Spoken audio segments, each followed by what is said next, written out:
Un événement que le Vatican suit de près pourrait se produire demain, la publication de la première encyclique de Léon XIV.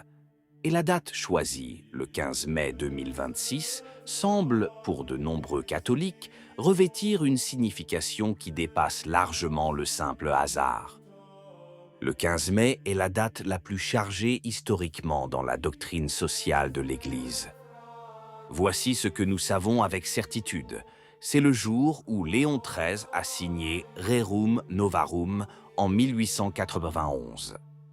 Rerum Novarum est né en réaction à la révolution industrielle, usines insalubres, horaires exténuants, enfants au travail, salaires misérables, familles détruites. Léon XIII l'a dit clairement, ni le capitalisme sauvage ni le socialisme athée ne constituent la réponse chrétienne. La réponse réside dans le travail décent, un salaire équitable, la propriété privée comme droit naturel et la solidarité entre travailleurs et employeurs. C'était la première fois qu'un pape s'adressait avec une telle précision à l'époque moderne, non pas avec des formules vagues, mais avec une analyse concrète des mécanismes économiques qui détruisaient les familles ouvrières. Rerum Novarum a changé l'histoire car il a nommé l'injustice pour ce qu'elle était. Quadragesimo anno, 40 ans plus tard, en 1931, est allé encore plus loin. Pie XI a écrit cette encyclique alors que le monde assistait à l'effondrement du capitalisme libéral et à la montée du totalitarisme. Sa réponse fut le principe de subsidiarité. Tout problème doit être résolu au niveau le plus bas possible, au plus près des personnes, et non délégué à de grandes bureaucraties éloignées. Un principe que l'Église défend encore aujourd'hui et que les traditionalistes invoquent lorsqu'ils parlent de l'autonomie des communautés locales. En 1961, Mater et Magistrat élargit encore ses horizons. Jean XXIII comprit que la question sociale n'était plus seulement européenne. Il a évoqué le développement des pays pauvres, l'agriculture comme un secteur souvent négligé et la coopération internationale comme une obligation morale. C'était le moment où la doctrine sociale de l'Église a dépassé les frontières de l'Occident industrialisé. Et maintenant, le 15 mai 2026, Léon XIV s'inscrit dans cette lignée historique de plus de 130 ans. Il convient de s'interroger sur le contenu de Magnificat Humanitas, car c'est un document qui mérite d'être compris et non seulement contesté. D'après des informations divulguées par le Saint-Siège, l'encyclique aborde l'intelligence artificielle comme un enjeu moral majeur. Elle ne traite pas de la technologie de manière abstraite. Il y est question de décisions algorithmiques qui affectent la vie réelle des gens, qui obtient un prêt immobilier, qui est embauché ou licencié, qui reçoit des soins médicaux, qui se retrouve sous surveillance numérique à son insu. Il y est question de systèmes qui collectent des données sur des milliards d'êtres humains sans que ceux-ci aient jamais signé de véritable consentement. Il parle d'armes autonomes, des machines capables de décider de tuer sans qu'un humain appuie sur la gâchette. Ce texte aborde la crise du droit international à l'ère des guerres cybernétiques. Il évoque la paix, non comme un vœu pieux, mais comme une obligation concrète pour ceux qui gouvernent les technologies. C'est un document sérieux qui traite de questions importantes.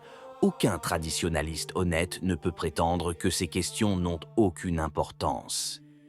L'Église a le devoir de prendre la parole lorsque la dignité humaine est en jeu, et l'intelligence artificielle incontrôlée représente une menace réelle pour cette dignité.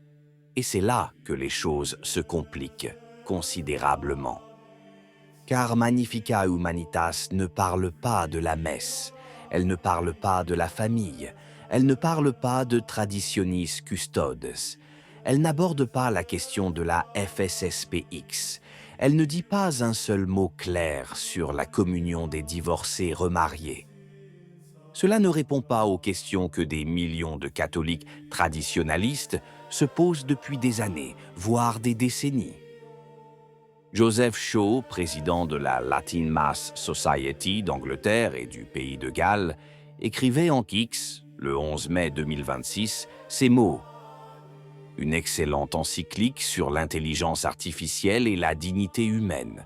Mais quand le Saint-Père s'adressera-t-il aux fidèles qui souhaitent simplement assister à la messe comme le faisaient leurs grands-parents ?»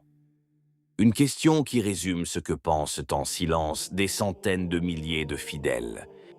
Et c'est là la contradiction que personne n'ose nommer ouvertement. Un pape qui parle avec une grande autorité morale des machines qui décident du sort des hommes et qui n'a encore pas dit un mot clair sur le sort des fidèles qui demandent seulement à prier selon le rite intemporel. Une question plane sur tout cela.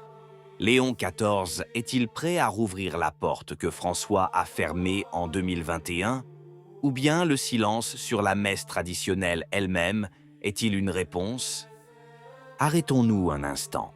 Pour comprendre la portée de ce qui se passe à Saint-Pierre, il nous faut nous souvenir de ce qui s'est passé en 2025. Le cardinal Raymond Burke, l'un des rares cardinaux à avoir publiquement défendu l'ancien rite, a célébré une messe selon la forme extraordinaire en la basilique Saint-Pierre.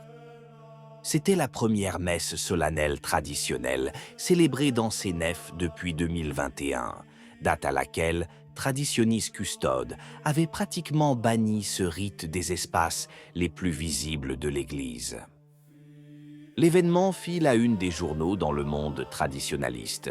Des milliers de fidèles étaient au présent. C'était un signe, du moins en apparence, le signe que, peut-être, les choses étaient en train de changer. Mais rien de concret ne suivit. Le décret Traditionis Custode n'a pas été levé. Les restrictions restent en vigueur. Mais la tradition n'est pas une cause perdue.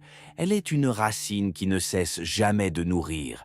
Et ces racines, la messe de tous les temps, le chant grégorien, la doctrine immuable, ne dépendent pas de l'accréditation d'une quelconque cérémonie du Vatican. Elles reposent sur la fidélité de ceux qui continuent de les vivre, chaque dimanche, aux quatre coins du monde. L'Église est plus grande que ses décrets. Et l'espérance, cette espérance qui naît de la croix, ne s'éteint pas. Si cette vidéo vous a aidé à mieux comprendre ce qui se passe dans l'Église, vous pouvez nous soutenir avec un super merci. Nous vous remercions de tout cœur. Qu'en pensez-vous? Si la vidéo vous a plu, laissez un commentaire. Amen. Que Dieu vous bénisse.